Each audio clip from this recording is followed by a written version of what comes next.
আসসালামু আলাইকুম এভরিওয়ান, কেমন আছেন সবাই?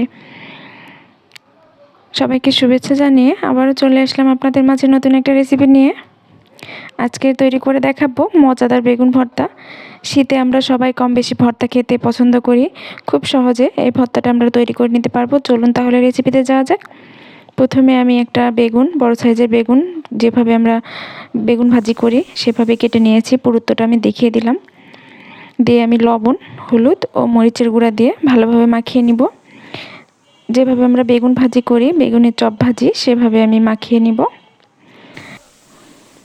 এখন আমি ভালোভাবে বেগুনগুলো মাখিয়ে নিব হাতের সাহায্যে। দেখতেই পাচ্ছেন আমি ভালোভাবে মাখিয়ে নিচ্ছি। এই ভর্তাটা খেতে দারুণ মজা হয়, একবার হলো ট্রাই করে দেখবেন। আমি শীতের সময় এভাবে সহজভাবে এই ভর্তাটা করার চেষ্টা করি, অনেক তাড়াতাড়ি হয় ভর্তাটা। চুলায় আমি একটি প্যান বসিয়ে দিয়েছি। প্যানের মধ্যে দিয়ে দিলাম 2 টেবিল চামচ মতো সরিষার তেল। দিয়ে আমি কিছু শুকনো মরিচ দিয়ে দিয়েছি। ঝালটা আপনাদের প্রয়োজন অনুযায়ী আপনারা অ্যাড করবেন। আমার পছন্দ মতো আমি শুকনো মরিচটা ভেজে নিচ্ছি। এই মরিচগুলোতে একদমই ঝাল নাই, সেজন্য আমি একটু বেশি পরিমাণে দিয়েছি। আপনাদের প্রয়োজন অনুযায়ী আপনারা ব্যবহার করবেন। দেখতে পাচ্ছেন মরিচটা ভাজা হয়ে গেছে। এবার আমি মরিচটা উঠিয়ে নিব এবং এখানে দিয়ে দেব রসুন 4-5 কোয়া মতো ও পেঁয়াজ, মাঝারি সাইজের 2টা দিয়ে দিয়েছি। পেঁয়াজ কুচি করে নিয়েছি।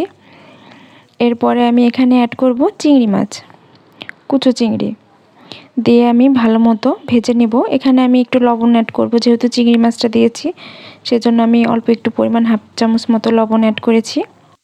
এখন আমি ভালোভাবে চিংড়ি মাছ, রসুন ও পেঁয়াজটা ভালোভাবে তেলের সাথে ভেজে নেব। ভালোভাবে ভাজতে হবে যেন চিংড়ি মাছটা ভালোভাবে ভাজা হয় ও রসুনটাও সেদ্ধ হয়ে যায়। দেখতেই পাচ্ছেন ভাজা হয়ে গেছে। আমি এ পর্যায়ে উঠিয়ে নিব।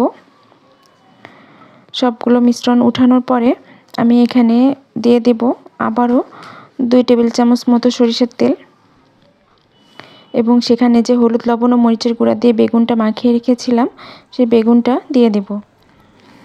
বেগুনটা দেওয়ার পরে আমি ঢাকনা দিয়ে ঢেকে দেব যেন তাড়াতাড়ি সেদ্ধ হয়ে যায়।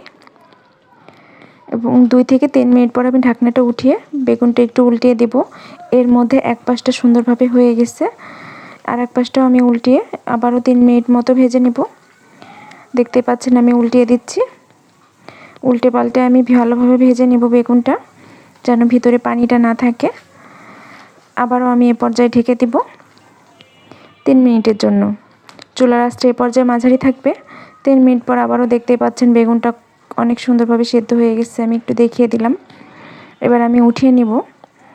এরপরে আমি আরও যেগুলো বেগুনগুলো ছিল ওগুলো ভেজে নেব অফ ক্যামেরায়। এবার আমি বেগুন ভর্তা করে নেব। দেখতেই পাচ্ছেন শুকনো মরিচটা আমি লবণ দিয়ে ভালোভাবে মাখিয়ে নিব। ঝালটা আবারও বলছি, ঝালটা যার যার প্রয়োজন মতো ব্যবহার করবেন। আমার পছন্দ মতো আমি ঝালটা অ্যাড করেছি, যেহেতু বেগুনের সাইজটা বড় ছিল সেজন্য আমার প্রয়োজন মতো আমি ঝালটা অ্যাড করেছি। এরপরে আমি রসুন, পেঁয়াজ ও চিংড়ি মাছগুলো ভালোভাবে চটকে নিব। দেখেই বুঝতে পারছেন আমি কিভাবে চিংড়ি মাছগুলো একটু চটকে নিচ্ছি। আমি রসুনটাও ভালোভাবে একটু মেখে নেব। দেখেই বুঝতে পারছেন আমি কিভাবে মাখছি। ভালোভাবে আমি এই পর্যায়ে মেখে নিব সব কিছু উপকরণ একসাথে করে। যেহেতু এখানে মরিচ, পেঁয়াজ, রসুন ও চিংড়ি মাছ আছে, সবগুলো উপকরণ আমি খুব ভালোভাবে একটু মাখিয়ে নিব। মাখানো হয়ে গেলে এখানে আমি অ্যাড করে দেব সেই ভেজে রাখা বেগুনগুলো দেওয়ার পরে আমি একটু মাখিয়ে নিব ভালো করে। দেখতেই পাচ্ছেন বেগুনগুলো আমি দিয়ে দিচ্ছি। এই ভর্তাটা যদি দুপুরে আপনারা তৈরি করেন গরম ভাতের সাথে, আর অন্য কিছু দরকার হবে না, এত পরিমাণ মজা হয় ভর্তাটা খেতে। ভেজে রাখা বেগুনগুলোকে এখন আমি ভর্তা করে নিব। দেখতে পাচ্ছেন আমি ভর্তা করে নিচ্ছি এবং সাইডের যে বেগুনের খোসাটা থাকে সেগুলো আমি ফেলে দেব। এগুলো আমি আসলে পছন্দ করি না, সেজন্য ফেলে দেব। আপনারা যদি পছন্দ করেন তাহলে এটা ফেলার দরকার নাই, এটাও খেতে ভালো লাগে, কিন্তু আমার কাছে ভালো লাগে না, অনেকেই খায় এটা। এরপরে আমি এখানে দিয়ে দেব ধনিয়া পাতা। ধনিয়া পাতাটা এখন শীতের সময় ভর্তাতে দিলে অনেক মজা লাগে খেতে। একটু বেশি পরিমাণে দিবেন, তাহলে স্বাদটা দ্বিগুণ বেড়ে যায়। এবং এখানে দিয়ে দেব একটু কাঁচা সরিষার তেল 1 চা চামচ মতো, যেহেতু সরিষার তেল দিয়ে সব কিছু ভাজা সেজন্য আমি বেশি অ্যাড করব না, 1 চা চামচ মতো দিয়ে দিয়েছি। দিয়ে আবারও ভালো মতো একটু মাখিয়ে নিব। এরপরে আমি আপনাদের পরিবেশন করে দেখাচ্ছি। ভর্তাটা হয়ে গেছে, একটা সার্ভিং ডিশে আমি বেড়ে নিচ্ছি ভর্তাটা। দেখতেই পাচ্ছেন দেখতে কতটা সুন্দর হয়েছে মাশাআল্লাহ, আর খেতে আলহামদুলিল্লাহ অনেক মজা হয়েছিল। একবার হলেও এই ভর্তাটা এভাবে ট্রাই করে দেখবেন, শীতের সময় ভাত দিয়ে খেতে দারুণ মজা হবে।